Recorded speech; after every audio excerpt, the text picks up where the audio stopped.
Hello and welcome to Taik. I am Mohammad Adnan, and in this video we are going to discuss about why Power BI and Power Automate, why we need to use these two things and what are the help we can get from this. We can discuss all this in this video. Stay tuned for that. If you are new to this channel or if you haven't subscribed yet, just click on the subscribe button and also press the bell icon to get the latest notifications. Now let's get started. Before going into detail about what are the uses of Power Automate and Power BI, first of all, we need to understand what is Power Automate. So let's understand that first. What can you expect from Power Automate? Power Automate is all about automation. Here are the few examples of what you can do. Automate business processes, send automatic reminders for the due task, move business data between systems on a scheduled basis, connect to almost 350 plus data sources or any publicly available APIs. You can even automate tasks on your local computer like computing data in Excel. This is really a game changer in Power Automate. It's called UI flows. We'll discuss this in future videos. Just think about the time you saved once you automate repetitive manual tasks simply by recording mouse clicks, keystrokes, and copy paste steps from your desktop. Who is Power Automate for? Anyone from a basic business users to an IT professionals can create automated processes using Power Automate's no code or low code platform. This is the main thing here is the no code or low code platform. There are five types of flow available here. One is automated flow, and then the instant flow and scheduled flow, business process flows, and UI flows. We'll discuss about all those things now. Automated flows is the use case is create an automation that is triggered by an event such as arrival of an email from a specific person or a mention of your company in social media.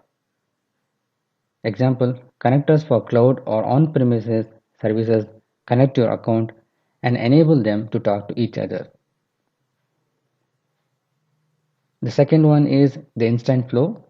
Its use case is start an automation with a mouse click of a button. You can automate for repetitive tasks from your desktop or mobile devices. For example, instantly send a reminder to a team with a push of a button from a mobile device. Example, widely range of tasks such as requesting an approval and action in Teams or SharePoint. The third one is scheduled flows.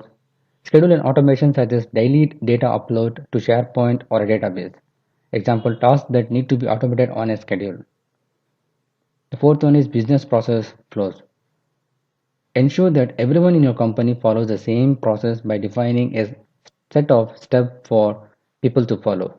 Human processes such as customer service requests, approvals, ID developments, etc. And the last one is the UA flows. Record clicks and keyboard strokes from a desktop and web application and automate the playback of manual steps on your legacy software. Desktop and web applications that do not have an APIs available for automation. And regarding the pricing, the per user plan it is $15 per user per month, and you can buy a per user plan with attended robotic process automation, and AI is $40 per user per month. Allows individual users to create unlimited flows plus automate legacy application through RPA and AI. And then the license by flow is for flow plan. Implement flows with resort capacity and unlimited across your organization. So it's $500 per month for 5 flows per month. For more details, you can check on the pricing section of this in Microsoft website.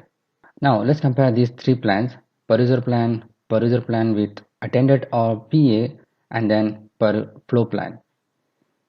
Active flow per user is unlimited, but it is restricted subject to the service limit. And the second also restricted, it is not applicable.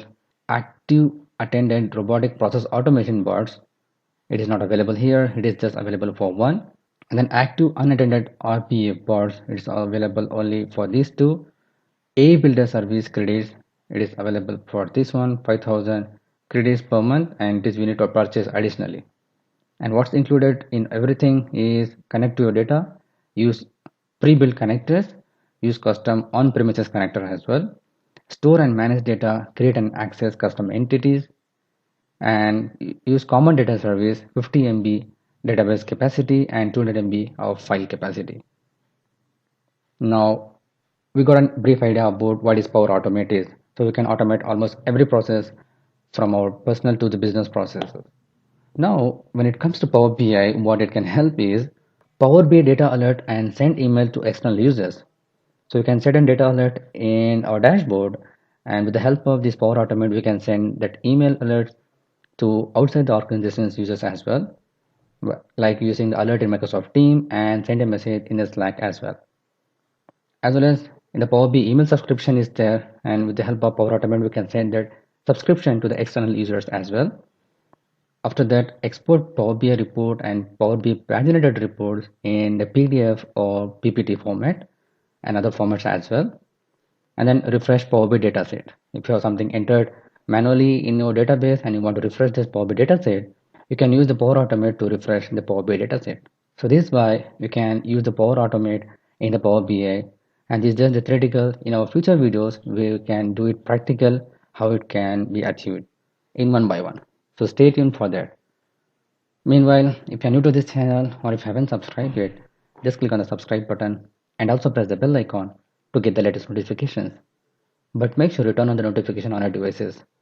And if you're not a member of our channel, please hit the join button to get more detail about it. Share it with your friends and colleagues. If you have any queries and feedback, just post it on the comment section below. Thanks for watching. Keep learning. See you in the next video.